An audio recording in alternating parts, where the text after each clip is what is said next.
మహాగణపతిం మనసా స్మరామి మహాగణపతిం మనసా స్మరామి. TR creations family అందరికీ నా హృదయపూర్వక ధన్యవాదాలు. అలాగే ఈ యొక్క వారం 9వ తారీఖు నుంచి 15వ తారీఖు వరకు కూడా ఆగస్టు మాసానికి సంబంధించి ద్వాదశ రాశుల వారికి రాశి ఫలాలు ఏ విధంగా ఉండబోతున్నాయి ఏంటి అనేది మనం ఇప్పుడు చూద్దాం. సో అలాగే ఇక్కడ మనం చూసినట్టయితే కనుక ఈ వారం మేజర్ ట్రాన్సిటల్ చేంజెస్లో బుధుడు కర్కాటకంలోకి మారున్నారు 6వ తారీఖు నుంచి. సో గత వారమే కుజుడు కూడా మిథున రాశిలో కూర్చున్నారు. సో ఇక ప్లానటరీ పొజిషన్ చూస్తే శని వక్రస్థితిలో మీన రాశిలో ఉన్నారు, కుజుడు మిథునంలో, కర్కాటకంలో రవి, గురు, బుధ, అలాగే కేతు సింహరాశిలో, శుక్రుడు నీచరాశి అని కన్యారాశిలో సంచారంలోకి వచ్చారు ఆగస్టు 1 నుంచి. అలాగే కుంభరాశిలో రాహు యొక్క సంచారం జరుగుతూ ఉంది. సో ఈ విధమైన లాంగ్ టర్మ్ ప్లానెట్స్ ఆధారంగా, అలాగే మేజర్గా మాసగ్రహాలు, అలాగే చంద్రుని యొక్క గమనం ముఖ్యంగా మిథునం, కర్కాటకం, సింహం, కన్యా మీదుగా ఉంది. సో ఇక్కడ చంద్రుని యొక్క గమనం ఆధారంగా కూడా మనం ద్వాదశ రాశుల వారికి సంబంధించి ఈ వారం ఏ విధంగా ఉండబోతుంది ఏంటి అనేది చూద్దాం.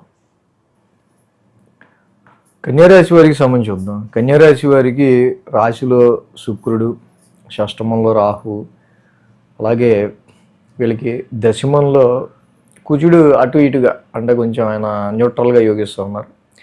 లాభంలో రవి, లాభంలో గురుడు, లాభంలో బుధుడు.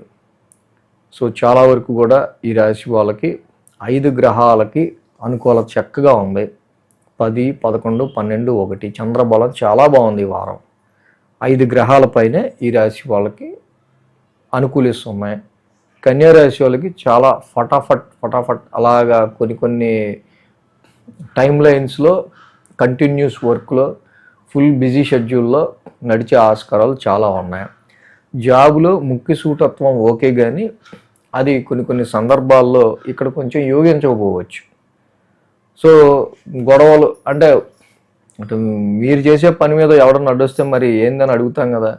సో అలాంటివి కూడా కొంచెం జాబ్ అట్మాస్ఫియర్లో మీ పని మీరు చేసుకోవడానికి కొంత ఎదుటోళ్ళతో కొంచెం గదమాయించో, వాళ్ళ మీద కొంచెం మన ఫోర్స్గా మాట్లాడో ముందుకెళ్లాల్సిన పరిస్థితులు ఏర్పడుతుంటాయి ప్రొఫెషన్ పరంగా. ఇక లాభస్థానంలో గురువు గారు వచ్చి నడుస్తూ ఉంది ఈ రాశి వాళ్ళకి, అది చాలా మంచిది. అలాగే రవి యొక్క సంచారం కూడా లాభంలో ఉంది. అద్భుతంగా రాశ్యాధిపతి బుధుడు లాభంలో ఉన్నాడు. So you search more friends, more networks, more circles. గ్రూప్ని, నెట్వర్క్స్ని, సర్కిల్స్ని మీరు ఎక్కువ అప్రోచ్ అవ్వడానికి, సెర్చ్ చేయడానికి చాలా బాగా మీరు ఇక్కడ కృషి చేసే ఆస్కారాలు మీకు కనిపిస్తూ ఉన్నాయి. సో అదేవిధంగా మంగళ బుధవారాల్లో ఈ రాశి వాళ్ళకి ఇన్ జనరల్గా అంటే కొంచెం గురుడు, బుధుడు లాంటి గ్రహాలు కూడా మరి 2 కొంచెం శత్రు గ్రహాలు అలా కలిసి ఉంటాం.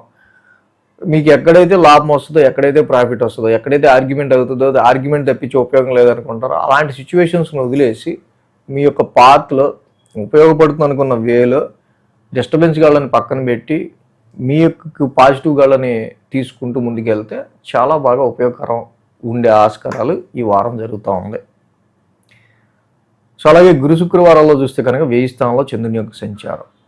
మళ్ళీ ఈ రాశి వాళ్ళకి కొంతవరకు స్లీప్ డిస్టర్బెన్సెస్ కావచ్చు, సరిగ్గా నిద్ర లేకపోవడం కావచ్చు, అనవసరమైన భయాలు, లేనిపోయిన అపోహలు లాంటివి కూడా కొన్నిసార్లు భూతద్దంలో చూడడం కొన్ని విషయాల్ని గురు శుక్రవారాల్లో ఎక్కువ కనిపిస్తూ ఉంది.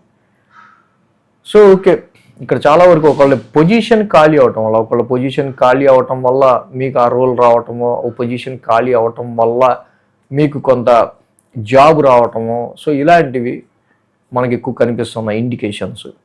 వారాంతానికి చూస్తే రాశిలో చంద్రుని యొక్క సంచారం. రాశిలో చంద్రుడు జనరల్గా యోగిస్తాడు, అక్కడే శుక్రుడు కూడా ఉన్నారు. సో ఓకే, శుక్రుడు కూడా ఈ రాశికి, కన్యారాశికి చాలా మంచి ప్లానెట్.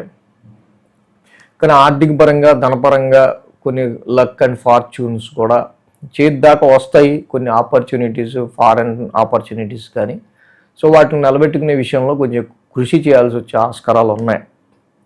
శుక్రుడు కూడా మధ్యమంగానే రాశిలో యోగిస్తున్నాడు అందుకని. సో కాబట్టి ఈ వారం వీళ్ళకి 1000 స్థానంలో ఉన్న కేతు తప్పించి ఇంక ఏది పెద్ద ప్రాబ్లం లేదు. హాయిగా ఫలాస పుష్ప శంకాసం, కేతు నవగ్రశాంతి మాత్రం చదువుకోవటం, గణపతికి గరికతో పూజ చేయటం నిత్యం, లేకపోతే చక్కగా మంగళవారం పూట జంట నాగులు ఉన్న చోట పాలాభిషేకం చేయటం, ఇవి చేసుకుంటే నెగిటివ్గా ఉండే expenses, negative thoughts, negative issues అన్నీ కూడా సైడ్కి వెళ్ళిపోతాయి. ఈ వీడియో కనుక మీకు నచ్చినట్లయితే లైక్ చేయండి, షేర్ చేయండి. మరిన్ని అప్డేట్స్ కోసం సబ్స్క్రైబ్ చేయడం మాత్రం మర్చిపోకండి.